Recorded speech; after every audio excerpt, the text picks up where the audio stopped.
Filosofi telur dan ayam menjadi titik perjalanan bisnis Bob Sadino. Bermula dari berjualan telur inilah Bob bahkan rela berhenti dari pekerjaannya dan mulai menjadi wirausaha. Saya kembali dari Eropa, masih bekerja untuk sebuah perusahaan, di mana ketika satu malam saya bilang sama ibu, besok saya nggak mau kerja. Itulah awal dari sebuah awal. Dia tidak ada komentar satu patah kata pun. Dan itu sebetulnya kekuatan yang maha dahsyat yang mengakibatkan segala guliran yang ada hari ini. Nah, di dalam perjalanan itu sebetulnya yang menangkap peluang itu tidak otak saya, tidak pikiran saya, tetapi mata saya yang menangkap peluang. Apa yang saya tangkap? Saya lihat telur di Indonesia berbeda dengan telur yang saya makan.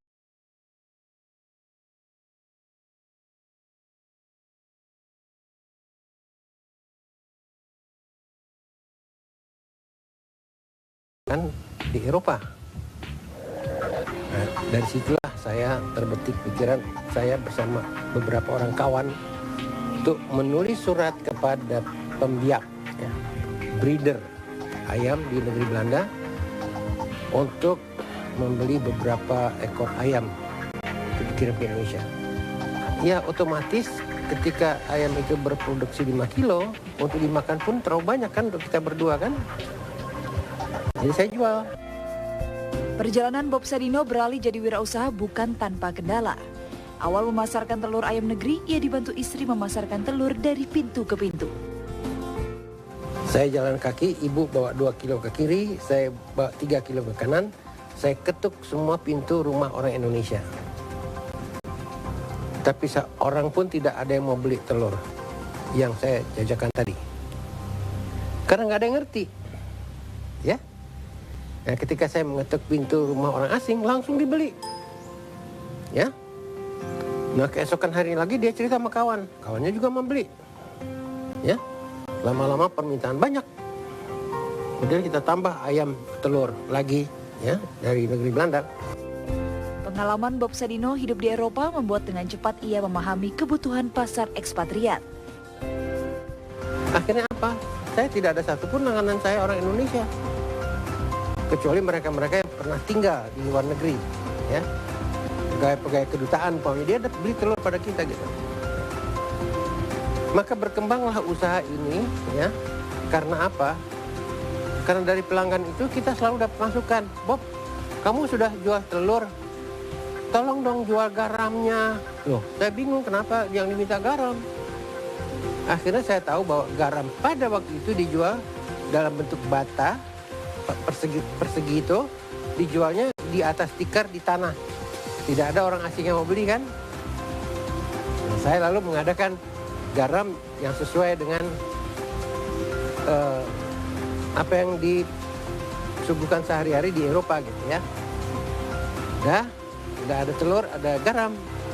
Berapa hari kemudian, Bob, kurang dong, mesti jual merica juga. Nah, saya cari merica yang baik, saya jual pada mereka. Perlahan tapi pasti, Bob Sadino mulai mengecap manisnya keuntungan.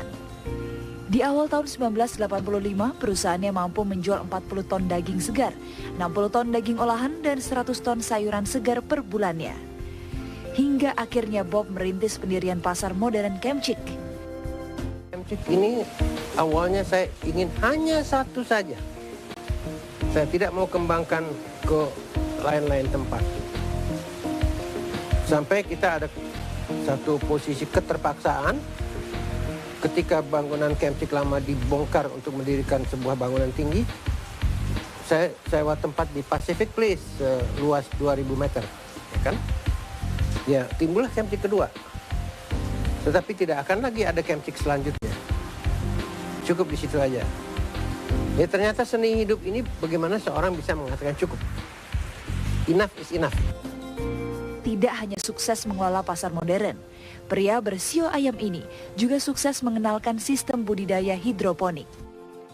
Ketika saya berhidroponik ria, itu pada pertama kali memperkenalkan budidaya tanpa tanah, itu sekaligus saya memperkenalkan Anda tidak sadar bahwa sayalah yang memperkenalkan melon untuk pertama kali.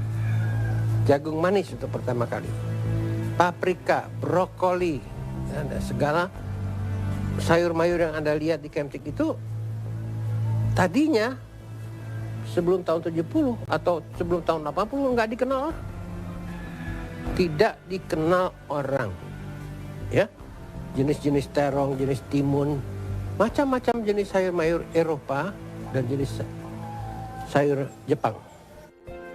Kini, jejak sukses bisnis Bob Sadino telah diikuti oleh sejumlah wirausahawan dan menjamur di berbagai pusat perbelanjaan di Nusantara.